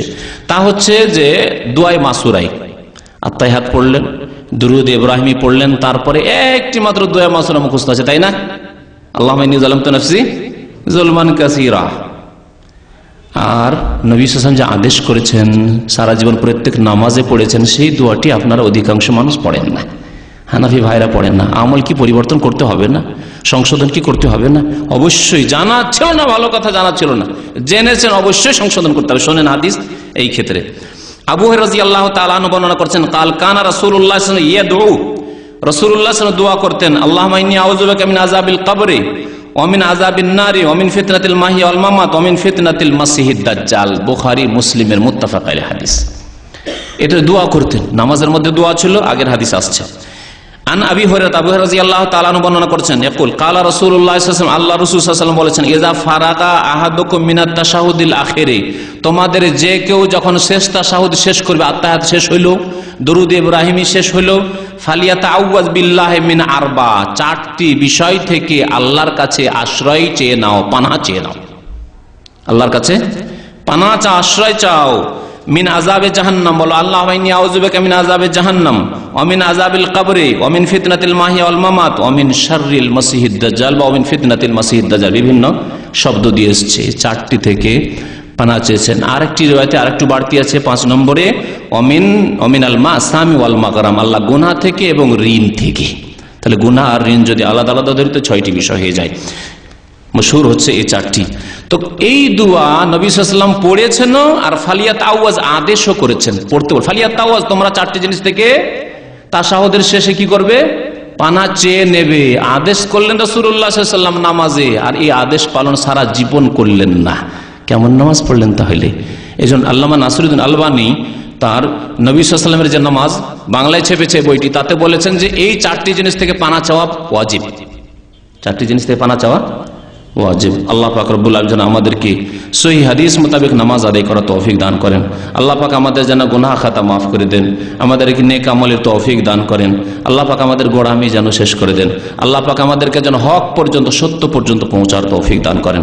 আল্লাহ নামাজের ক্ষেত্রে, অন্য ইবাদত বন্দেগীর ক্ষেত্রে, আকীদা আমল বিশ্বাসের ক্ষেত্রে, যে কোনো আমলের ক্ষেত্রে আল্লাহ যেটি হক, যেটি সত্য, সেখান পর্যন্ত প্রত্যেক মুসলিমকে পৌঁছার তৌফিক দান করো। আল্লাহ আমরা তোমাদের কাছে হক, তোমার কাছে হক চাই। আল্লাহ ইয়া আরহামার রাহিমিন, আল্লাহ তুমি আমাদেরকে হকের সন্ধান দাও। আল্লাহ আমাদের গুনাহ খাতা তুমি মাফ করে দাও। আল্লাহ আমাদের ভুল ত্রুটি মাফ করে দাও, এবং সত্য যেখানে আছে সেখান থেকে আমাদেরকে সত্য গ্রহণ করার তৌফিক দান করো। আল্লাহ তোমার নবী সাল্লাল্লাহু আলাইহি ওয়াসাল্লামের মতো আমাদেরকে নামাজ আদায় করার তৌফিক দান করো। আমিন। সাল্লাল্লাহু আলা নবিয়িনা মুহাম্মদ ওয়া আলা আলিহি ওয়া সাহবিহি আজমাইন।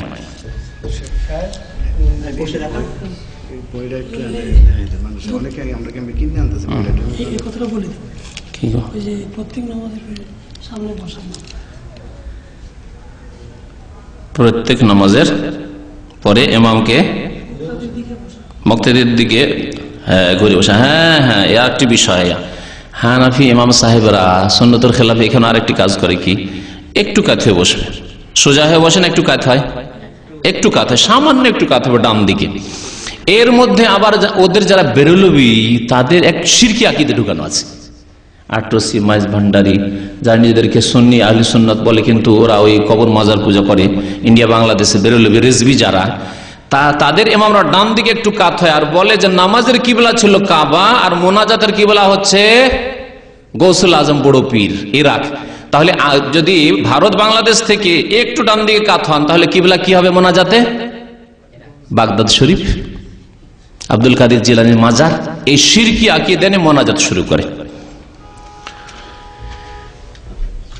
সুন্নত হচ্ছে নবী সাল্লাল্লাহু আলাইহি ওয়াসাল্লাম আকবাল আলাইনা, ওই দলিলটি নিয়ে আসা হয়নি, 12টি বিষয় নিয়ে এসেছে। আরো বলেছি এই জন্য যে বেশ কিছু বিষয় রয়েছে যেগুলোতে ভুল ত্রুটি রয়েছে। নবী সাল্লাল্লাহু আলাইহি ওয়াসাল্লাম যখন সালাম ফিরতেন, আকবাল আলাইনা বিওয়াজহিহি, আমাদের দিকে তার মুখমণ্ডল ফিরিয়ে বসতেন। আর বসার উত্তম তরিকা হচ্ছে এটি। নামাজ শেষ হয়ে গেল, এখন মুখমণ্ডল সোজা হয়ে আপনার সামনে বসতে, আপনার সামনে থেকে যদি কাঁথিয়ে।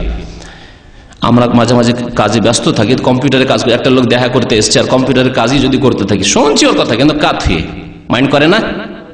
হ্যাঁ, করবে না? কিন্তু যদি সোজা, যেমন একটা লোক সাক্ষাৎ করতেছে, হ্যাঁ বলেন কি, খুশি না, আমার দিকে মনোযোগ দিয়ে কথা শুনছে। তো নবী সাল্লাল্লাহু আলাইহি ওয়াসাল্লাম পুরো চেহারা ফিরিয়ে বসতেন মুক্তাদিদের দিকে সালাম ফেরার পরে। এইভাবে বসতে হবে। তারপরে যেগুলি জিকির আজকার রয়েছে, তসবিহ রয়েছে, সেগুলি করবে। মোনাজাত না, সম্মিলিত মোনাজাত না।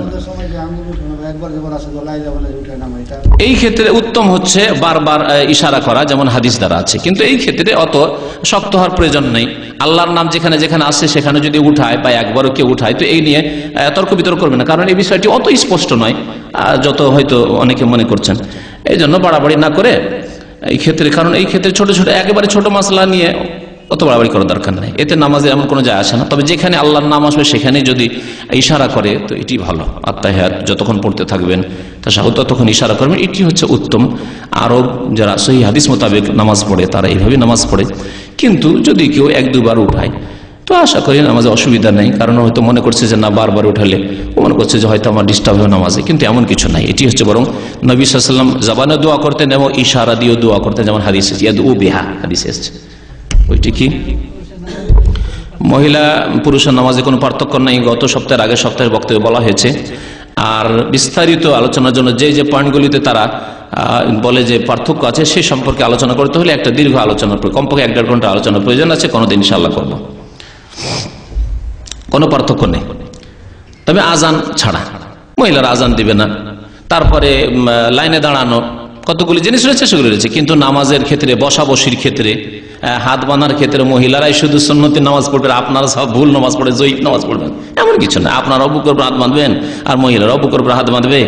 আপনারা সুন্নত মোতাবেক যেমন পাছাটা উঠিয়ে একবারে পুরো সেজদা যাচ্ছেন, ওই রকমই তারাও করবে। আপনারা যেমন হাতটাকে উঠিয়ে থাকছেন, এটা বকরির বাচ্চা যেমন যেতে পারতো এরকম করে, তেমন মহিলারা করবে। মানে মহিলারা একবারে চেপে বসবে এরকম করে। নবী সাল্লাল্লাহু আলাইহি ওয়াসাল্লাম কুকুরের মতো হাত পেড়ে বসতে নিষেধ করেছেন নামাজে। মহিলারা কুকুরের মতো হাত পেড়ে নামাজ পড়ে, এটি নবী সাল্লাল্লাহু আলাইহি ওয়াসাল্লামের নাফরমানি, বিরোধিতা করা, নিষেধ করেছেন নবী সাল্লাল্লাহু আলাইহি ওয়াসাল্লাম এরকম। তো এইগুলি পার্থক্য নেই, এই পার্থক্যগুলি মহিলাদের নামাজে নেই। তারা পাছা উঠিয়ে সেজদা করবে, তারপরে আপনার হাতটাকে যেভাবে আপনারা রেখে নামাজ পড়ছে সেইভাবে পড়বে, এইভাবে নয় বিছিয়ে দেবে না হাতকে। ওয়ালা ইফতারিশ ইফতিরাশাল কালবি, কুকুরের মতো করে বিছাবে না, নবী সাল্লাল্লাহু আলাইহি ওয়াসাল্লাম হাদিস। তো 12টি বিষয় যেহেতু নিয়ে আসে, তাতে 1 ঘন্টা শেষ হয়ে গেছে, বুঝতে পেরেছেন। সুতরাং কথা যেন লম্বা না হয়ে যায়, সেই জন্য বাকি মাসলা মাসলা ইনশাআল্লাহ তাআলা, নারী পুরুষের নামাজে পার্থক্য নেই, যেগুলি পার্থক্য তারা করেছে সেগুলির ইনশাআল্লাহ সহিহ হাদিস মোতাবেক কোনো একদিন আলোচনা করবো ইনশাআল্লাহ খুব তাড়াতাড়ি।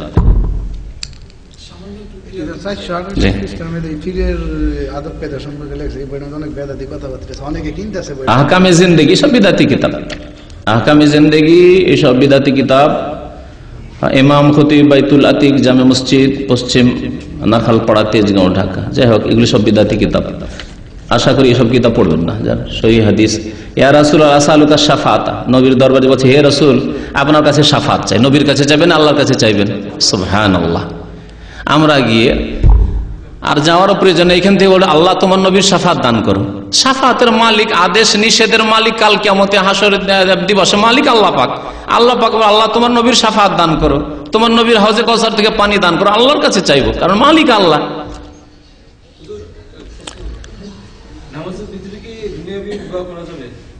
নামাজের ভিতরে দোয়া কোথায় করবেন? সেজদায়। ফরজ নামাজে সেজদার তসবিহ আর হাদিসের দোয়াগুলি যথেষ্ট। আর নিজের ভাষায় দোয়া, যদিও বেশ কিছু ওলামার বলেছেন, এখানকার ওলামারা এই ফতোয়া দিচ্ছেন যে নফল সুন্নত এগুলোতে করতে পারেন আপনি, যদি আরবি জানা নেই এমন কিছু চাইবেন, তবে নামাজের বাইরে করলে ভালো কথা। কারণ সাধারণ মানুষ আজকাল যদি বলে নামাজের মধ্যে বাংলায় দোয়া, অথচ তাদের মজাবে রয়েছে যে ফার্সিতে তকবির দেওয়া যায় যাচ্ছে। যারা আপত্তি করবে তাদের নিকটে আল্লাহ বুজরুগ বার্তার আস দিয়ে নেওয়া শুরু করা, ওটা তো বলিই নি। যদি ফেকার কেতাব নিয়ে এসে খুললে বয়ান করি, তো আমাদের আজ এইসব আলেম ভাইরা আছে একমত হবে, আর না হলে তাতে একমত হইতে হবে। যদি না হয়তো কিতাব খুলে যে আমি আবু হানিফা রাহমাতুল্লাহ আলাইহির নিকটে আল্লাহ বুজরুগ বার্তার আস বলা যায় যাচ্ছে। ইরানিরা ফার্সি ভাষা দিয়ে নামাজ সারতে পারে। তো কথা হচ্ছে, যদি তারা যদি এটা করতে পারে, তো বাংলা আর ফার্সিতে কি পার্থক্য আছে? কোনো পার্থক্য নাই। ফার্সি শুধুমাত্র ইরানের ভাষা, আর বাংলা বাংলাদেশের ভাষার উপরন্ত পশ্চিমবঙ্গের ভাষা, আসামের ভাষা, লন্ডনে গোটা মহল্লা এলাকা বাঙালির বাঙালি হয়ে আছে, মিসফালায় বাঙালি আর বাঙালি হয়ে আছে। তো বাংলা ভাষায় হবে, জায়েজ হবে না? আল্লাহ মহান এই কথা বলে নামাজ শুরু করা। কথা হচ্ছে যে না, ওগুলো শুরু করতে বলছে না, কিন্তু দুয়ার ক্ষেত্রে, সেজদা দুয়ার ক্ষেত্রে হচ্ছে দুইটি, একটা হচ্ছে সেজদা আর আরেকটি হচ্ছে আত্তাহিয়াত দুরুদের পরের জায়গা। এই জায়গাগুলিতে নিজের নামাজে, নফল নামাজে, তাহাজ্জুদের নামাজে আপনি দোয়া করতে পারবেন, যদি মনে করেন যে আমি কিছু চাইবো, আরবি জানছি না আমি, কিন্তু যেমন আমি আরবি জানি, আমি আমার নামাজের মধ্যে আমি আরবি দিয়ে দোয়া চাইবো, কোরআন হাদিসের দোয়া দিয়ে চেষ্টা করবো। যদি তা দিয়ে না হয়, তো আমি নিজে বানিয়ে আরবি দিয়ে আল্লাহর কাছে চাইতে পারবো। তো এটি হচ্ছে আরবি দিয়ে দোয়া করা অবশ্যই উত্তম, কিন্তু যে ভাইয়ের জানা নেই সে নিজ নিজ ভাষা দিয়ে দোয়া করবে, যাতে বুঝে সুঝে সে আল্লাহ পাকের কাছে চাইতে পারে।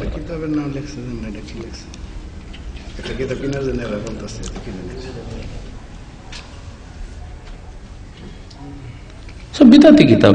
দেখেন না, এই পুস্তকখানা তরিকতের ইমাম আওলাদে রসুল সৈয়দ আহমদ কবির রেফাই এত বড় বিদাতি ছিল যে এই রেফাইর কথাই উল্লেখ করা হয়েছে যে মদিনায় এসে যখন একটা কবিতা পড়ে দুরুদ পড়লো, তার নবী সাল্লাল্লাহু আলাইহি ওয়াসাল্লাম কবর থেকে হাত বেরিয়ে চলে আসলো লম্বা, আর সব চুমা দিতে লাগলো। দিতে আব্দুল কাদের জিলানী ছিল, 90,000 লোকের চুমা দিল। তখনকার 90,000-এর জন্য যদি নবীর হাত বেরিয়ে আসে, আজকে 30 লক্ষ লোক আছে। 90,000 কোথায়, 30 লক্ষ কমপক্ষে 50 লক্ষ হাজি সাহেবরা আসছে হজের মৌসুমে। 1400 বছর আর কোনোদিনই কোনো হাত বেরোলো না। হ্যাঁ, এসব গুমরাহি কথাবার্তা। আর যদি হাতি বেরোতো, তো সবচেয়ে প্রিয়তমা ব্যক্তি মা আয়েশা রাদিয়াল্লাহু তাআলা মাঝে মাঝে তো হাত বেরোতো। 18 বছরের যুবতী মানুষ বিধবা হচ্ছে, আর কোনোদিন হাত বেরোলো না মা আয়েশার জন্য রাদিয়াল্লাহু তাআলা। আর এই বিদাতির জন্য হাত বেরোত। এই হলো বিদাতিদের কিতাবের অবস্থা। জি, নামাজের পরে সুন্নতি জিকির করা যায় আছে, বরং সুন্নত আছে। আল্লাহর জিকির, ওইসব জিকির নেই, তবে এইসব জিকির আছে। আস্তাগফিরুল্লাহ, আস্তাগফিরুল্লাহ, আস্তাগফিরুল্লাহ, আল্লাহুম্মা আনতাস সালাম ওয়া মিনকাস সালাম, তাবারাকতা ইয়া যাল জালালি ওয়াল ইকরাম। ইনশাআল্লাহ এই জিকিরগুলো, ইনশাআল্লাহ দোয়া, যে নামাজের পরে যে দোয়াগুলি আছে, গত সপ্তাহে মনে হয় ইশারা করেছিলাম, গত সপ্তাহের আগের সপ্তাহে। তো ইনশাআল্লাহ ওগুলো কোন একটি আলোচনা বয়ান করা যাবে। নামাজটা যদি শুদ্ধ না হয়, তো অন্য কিছু শুদ্ধ করার লাভ কি? যদি আমরা চেষ্টা করছি যে অনেক বিষয় নিয়ে আলোচনা করি, কিন্তু নামাজ সম্পর্কে আমাদের অনেক আলোচনার আসলে প্রয়োজন। অনেক ভুল ত্রুটি নামাজের মধ্যে ঢুকে আছে। তো আশা করি এই 10-12টা বিষয় যে আলোচনা করলাম এগুলি যদি সংশোধন হয় তো বাকিগুলি সংশোধনের চাহিদা বাড়বে, তখন ইনশাআল্লাহ কিতাবের মাধ্যমে হোক, অন্য অন্য আলোচনার মাধ্যমে হোক, দর্শের মাধ্যমে হোক, ইনশাআল্লাহ শুদ্ধ হয়ে যাবে ইনশাআল্লাহ। সাল্লাল্লাহু আলাইহি মুহাম্মদ ওয়া আলা আলিহি ওয়া সাহবিহি আজমাইন। তাওয়াররুক যেটা বলছে কোন এক ভাই দেখান তো দেখি, ওই যে আজিজুল্লাহ তাওয়াররুক করে মানে ওই শেষ তাশাহুদে যে বসা, এই যে বাম পাটাকে এদিকে বের করে দিলেন আর ও ডান পা দাঁড়িয়ে আছে আর পাছাটা জমিনে রেখে বসা। জি, এইভাবে বসবে। এটা হচ্ছে শেষ তাশাহুদের বসার সুন্নত। এগুলি হচ্ছে নামাজের সুন্নত। হ্যাঁ,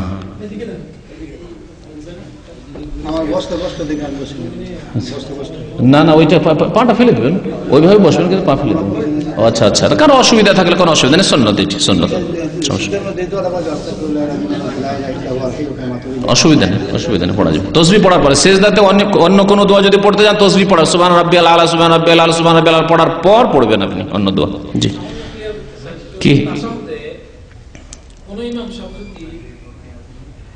দ্রুত তাশাহুদ শেষ করে দেন, মুক্তাদি কি করবে? এবং তাশাহুদ পুরো করতে পারতেছে, উঠে গেছেন, এরকম যদি নিয়মিত হয় তো সেই মসজিদে নামাজ পড়েন, কেমন কথা হয়, তাকে হেদায়েত করেন।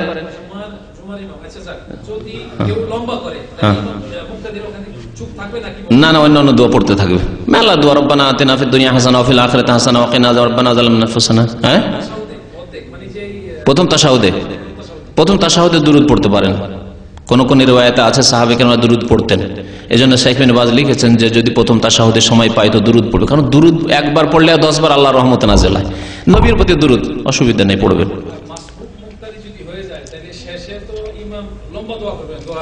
হ্যাঁ হ্যাঁ, দোয়া করতে পারে, সমস্যা নেই, দোয়া করতে পারে, দোয়া করার ক্ষেত্রে এটা দোয়া করতে পারে, কোনো অসুবিধা নেই।